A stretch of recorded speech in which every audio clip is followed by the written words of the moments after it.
La bibliothèque des silences.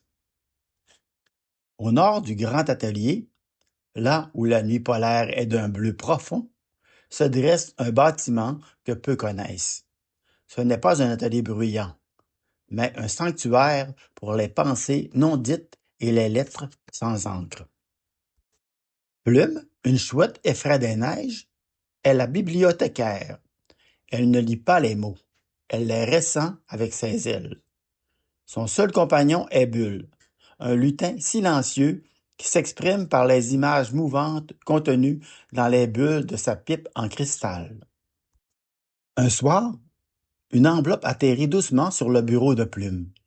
Elle est vierge, mais son poids est immense. Cette lettre ne contient aucun mot, murmure Plume. Et pourtant, elle pèse aussi lourd qu'un chagrin de géant.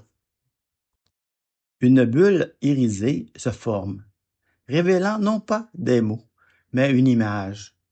Un jeune garçon nommé Léo, assis seul et triste devant une fenêtre, un crayon cassé abandonné sur le sol à ses pieds. C'est une lettre de silence. Nous devons trouver l'encre invisible de ce cœur, soupire Plume. Elle déploie ses grandes ailes de givre et s'envole, emportant Bulle sur son dos. Il voyage vers la forêt de papier, où les arbres poussent selon les émotions des enfants du monde. Il trouve enfin l'arbre de Léo, un petit arbuste fragile, aux feuilles froissées et ternes. Cet arbre ne manque pas de mots, observe Plume. Il en est trop plein. Ils sont coincés à l'intérieur, suppliant de sortir.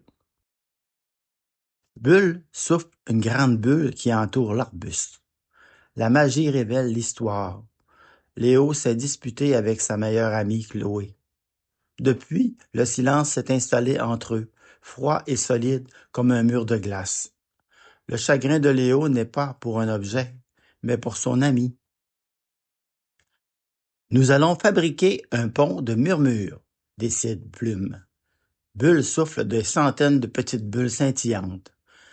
Avec un soin infini, Plume utilise son bec pour cueillir délicatement les mots sur les feuilles et les enfermer dans des bulles. Tout en haut de l'arbre, un mot reste coincé. Le plus important de tous, courage. Il est lourd comme une pierre. Plume ne peut atteindre la cime fragile, et le vent menaçant risque d'emporter leur précieuse récolte. Bulle fait alors quelque chose d'extraordinaire. Il ne souffle pas, il grimpe.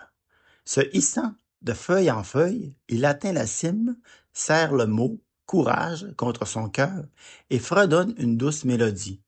Le mot devient soudain léger comme une plume. De retour à la bibliothèque, il dépose les bulles de mots sur la lettre blanche de Léo. Le papier s'illumine instantanément des couleurs de l'arc-en-ciel. Cette lettre n'ira pas dans le traîneau. Elle doit voyager sur le vent de minuit pour atteindre le rêve de Léo. Cette nuit-là, Léo rêve d'un pont de mots lumineux.